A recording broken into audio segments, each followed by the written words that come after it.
श्री गुरुभ्यो नमः। हरिः ओम। सहनाववतु सहनौ भुनक्तु सह वीर्यं करवावहै तेजस्विनावधीतमस्तु मा विद्विषावहै। ओम शांति शांति शांति। हरिः ओम। मंचस्थ परम श्रद्धेय स्वामी श्वेतदर्शन जी महाराज, स्वामी उत्तम पुरुष जी महाराज, श्री निम्बार्क जी અને સનાતન સોશિયલ ગ્રુપના શ્રી રજનીભાઈ છાટબારજી, ભાઈઓ અને બહેનો, સૌપ્રથમ તો સનાતન સોશિયલ ગ્રુપના સમસ્ત આયોજકો અને સ્વયંસેવકોને ખૂબ ખૂબ સાધુવાદ, શુભેચ્છા અને અભિનંદન કે સમયની માંગ મુજબ આ એવું સરસ પ્રોગ્રામનું આયોજન કર્યું છે. ખરેખર આપણે જે આ પાછળ જે બેનર જે છે એમાં બેનરમાં લખેલ છે એક રાષ્ટ્ર, એક ધર્મ અને એક સંસ્કૃતિ. એની નીચે 3 શબ્દો લખેલા છે: જાગૃત હિન્દુ, સંગઠિત હિન્દુ અને શક્તિશાળી હિન્દુ. આ ખરેખર 3 શબ્દો જે છે, આ 3 શબ્દોમાં ક્યાંયથી ક્યારે આપણાથી કઈ ભૂલ થઈ ગઈ હતી કે ભૂલ થઈ ગઈ છે, એટલા માટે આપણને આવી રીતે સભાઓનું આયોજન કરવું પડે છે. જાગૃત હિન્દુ, સંગઠિત હિન્દુ અને શક્તિશાળી હિન્દુ. સૌ પહેલા તો આપણે જોઈએ કે હિન્દુ એટલે શું. આપણે કોઈ મુસલમાન વ્યક્તિને પૂછીએ કે તું મુસલમાન છે ખરો, એ કહે છે કે હા. કેવી રીતે મુસલમાન છે? કે હું નમાઝ વાંચું છું અને મસ્જિદમાં જાઉં છું, એટલા માટે હું મુસલમાન છું. એવી રીતે આપણે કોઈ ક્રિશ્ચિયન વ્યક્તિને પૂછીએ કે તું કેવી રીતે ક્રિશ્ચિયન છે, કહે છે કે હું બાઇબલ પર મારો વિશ્વાસ છે.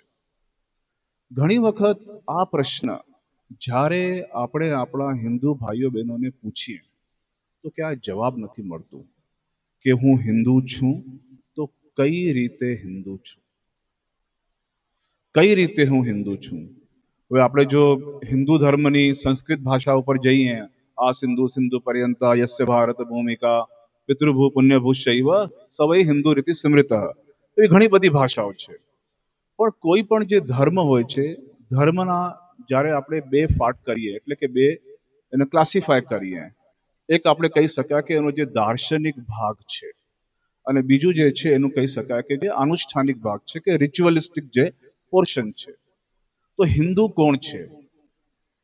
જે વ્યક્તિ વેદાદિ શાસ્ત્રોને માને છે એ હિન્દુ છે. હિન્દુ કોણ છે?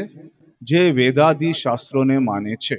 હવે તમારામાંથી ઘણા બધા પ્રશ્નો પૂછી શકે કે સ્વામીજી અમને તો વેદના નામે ખબર નથી, અમે ખબર નથી કે વેદ કેટલા છે. ઘણા બધા લોકો હોય છે, તો અમે શું હિન્દુ નથી? ઠીક છે, તો હિન્દુ કોણ છે?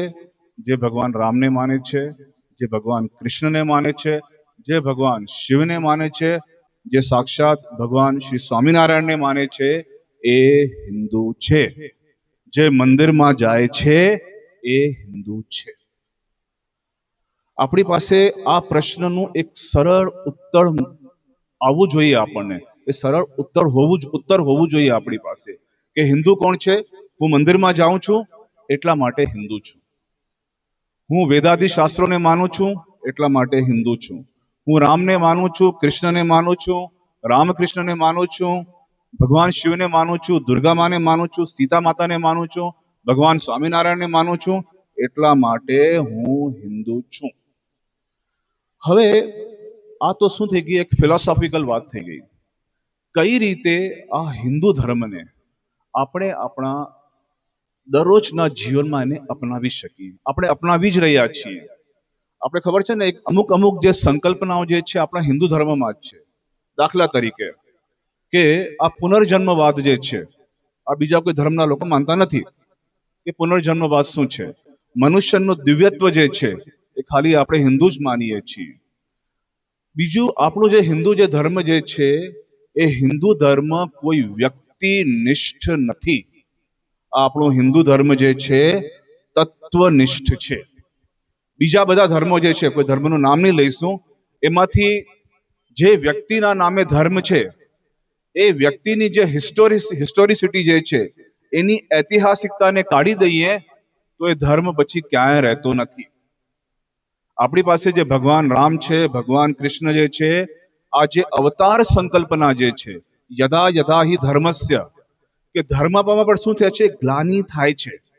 એટલા માટે શું છે, અવતારવાદની સંકલ્પના છે.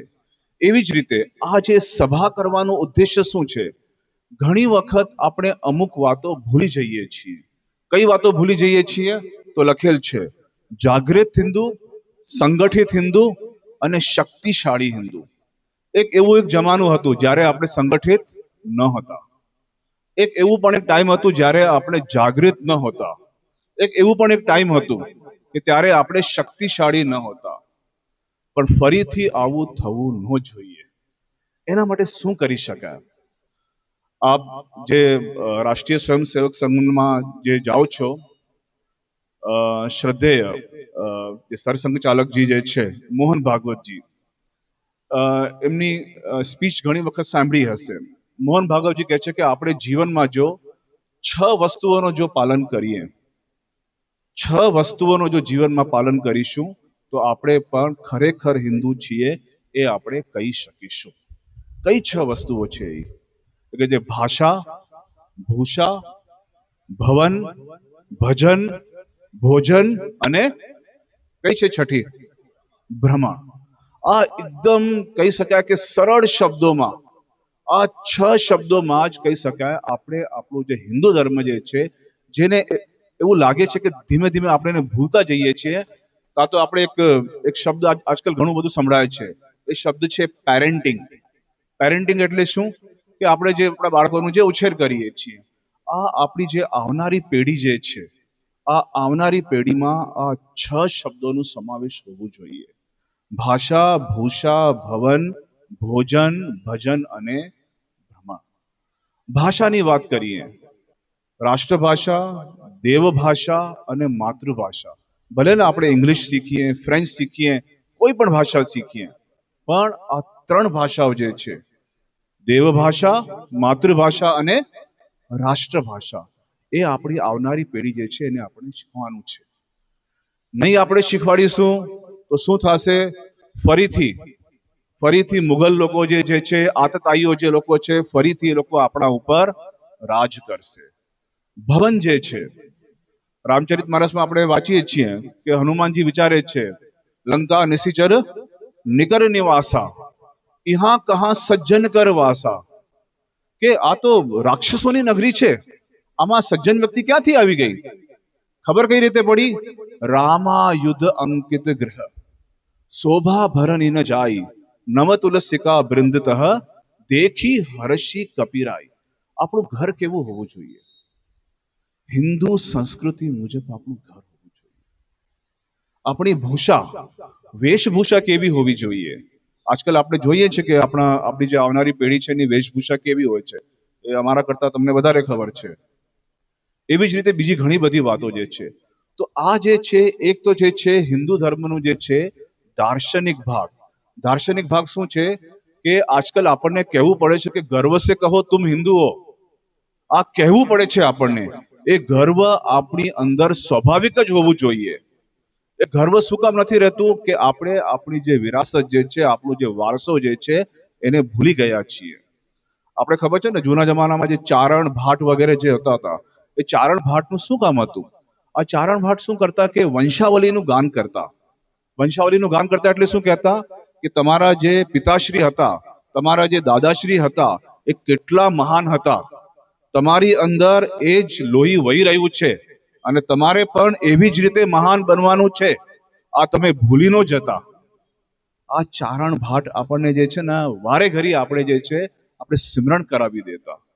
તો આ છે ને ઘણી બધી એવી જે આજકાલ જે આધુનિક વાતો છે એમાં આપણે ભૂલી ગયા છીએ કે આપણો વારસો શું છે, આપણી અંદર કયું લોહી વહી રહ્યું છે.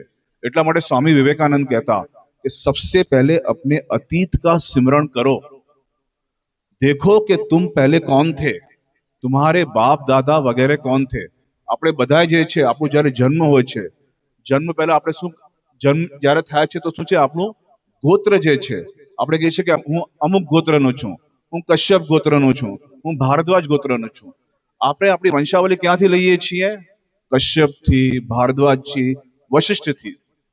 પર એ શું છે, ધીમે ધીમે ધીમે આ કાલાનુક્રમે જે છે આપણે ભૂલતા જઈ રહ્યા છીએ. એટલા માટે આ સભાની બહુ જરૂર છે.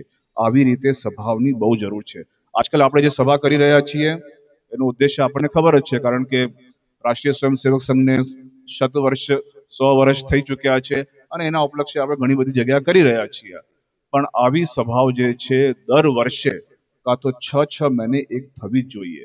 એ કોના માટે થવી જોઈએ? આપણને જે વારસો મળ્યો છે એ વારસો પર આપણે આપણી આવનારી પેઢીમાં આપણે હસ્તાંતરણ કરી શકીએ. બસ આટલું કહીને હું મારા શબ્દોને વિરમું છું. ઓમ શાંતિ.